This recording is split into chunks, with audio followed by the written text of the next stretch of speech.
Hello friends, हमारा topic है abnormal molecular मास।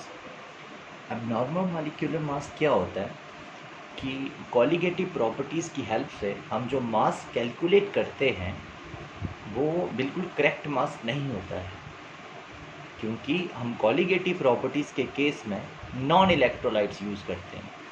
Non electrolytes मतलब यूरिया हो गया, ऐसे सबस्टांसिस जो आयंस में कन्वर्ट नहीं होते हैं।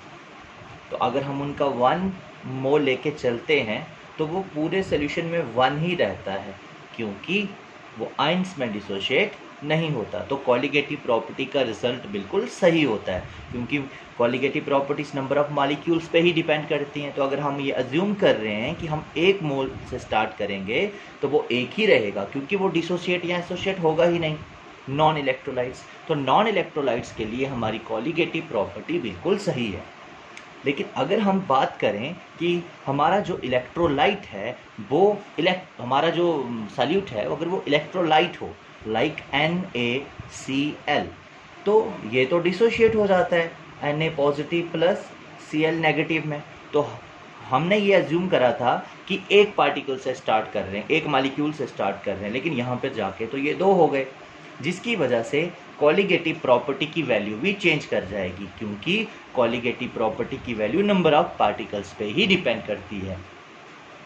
इस चीज़ को ओवरकम करने के लिए एक साइंटिस्ट थे जिनका नाम था वॉन्ट हॉफ। उन्होंने अपना एक फैक्टर दिया था, ठीक है, एसोसिएशन और डिसोसिएशन के लिए।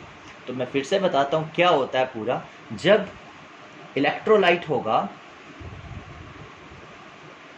मतलब अगर आपका सॉल्यूट इलेक्ट्रोलाइट होगा तो वो या तो एसोसिएशन शो करेगा या तो डिसोसिएशन शो करेगा। ओके, इन दोनों ही केसेस को हमको देखना पड़ेगा कि एसोसिएशन और डिसोसिएशन के केस में क्या होता है।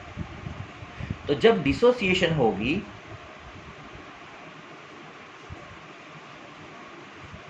तो डिसोसिएशन के केस में नंबर ऑफ पार्टिकल्स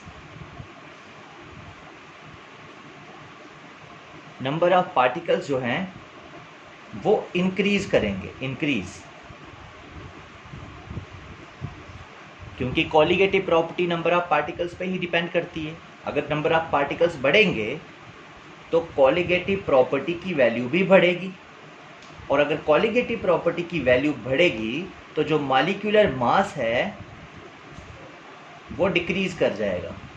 क्यों डिक्रीज करेगा? क्योंकि कोई भी कॉलिगेटिव प्रॉपर्टी मॉलिक्यूलर मास के इनवर्सली प्रोपोर्शनल होती है।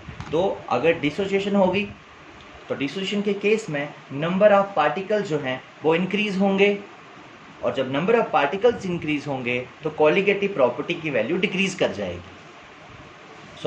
कॉलिगेटिव प्रॉपर्टी की वैल्यू भी इंक्रीज होगी और मास डिक्रीज कर जाएगा, क्योंकि ये दोनों आपस में इनवर्सली प्रोपोर्शनल होते हैं। तो याद रखिएगा, कॉलिगेटिव प्रॉपर्टी और मॉलिक्यूलर मास आपस में इनवर्सली प्रोपोर्शनल होते हैं। ठीक है, तो क्या हुआ, डिसोसिएशन के केस में नंबर ऑफ पार्टिकल्स इंक्रीज हो गए।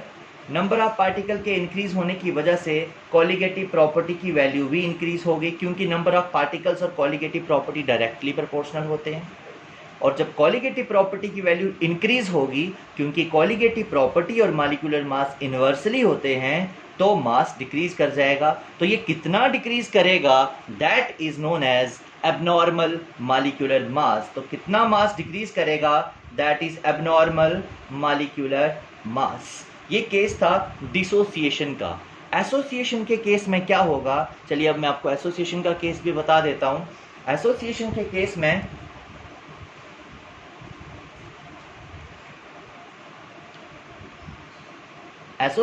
केस में नंबर ऑफ पार्टिकल्स जो हैं वो डिक्रीज करेंगे, क्योंकि 2 पार्टिकल मिलकर एक ही बन जाएंगे।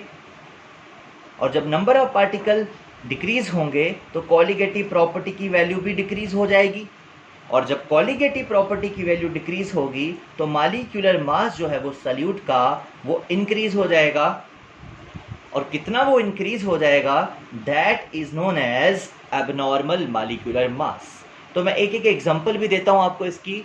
एसोसिएशन और डिसोसिएशन की। सबसे पहले हम डिसोसिएशन की बात करते हैं। लाइक अगर आपका सल्यूट कैल्शियम क्लोराइड है, आपने एक ही लिया, लेकिन सोल्यूशन में जाते ही आयोनाइज हो जाएगा और ये बनाएगा Ca2 positive plus 2 times Cl negative. लिया हमने एक था, हो गई ये 3, जिसकी वजह से कॉलिगेटिव प्रॉपर्टी की वैल्यू चेंज हो जाएगी। देखो ना, यहाँ पर पार्टिकल बढ़ गए, पार्टिकल बढ़ेंगे अगर तो क्या होगा, कॉलिगेटिव प्रॉपर्टी की वैल्यू भी बढ़ेगी और मास डिक्रीज कर जाएगा। ठीक है, अब मैं एसोसिएशन की बात भी करता हूँ यहाँ पर। जैसे आपने एसिटिक एसिड लिया, CH3 single bond C double bond O, single bond O and H, this is the first molecule of acetic acid. CH3 single bond C double bond O, single bond O and H, ये second molecule है। आपको पता है इस पे negative और इस पे पॉजिटिव होगा, क्योंकि इलेक्ट्रोनेगेटिव होता है यहाँ पे और यहाँ पे। इन दोनों के बीच में यहाँ पर हाइड्रोजन बॉन्ड बन जाएगा। लिए हमने 2 थे, लेकिन ये एसोसिएट होके डाइमर फॉर्म कर रहे हैं, एक ही हो गया।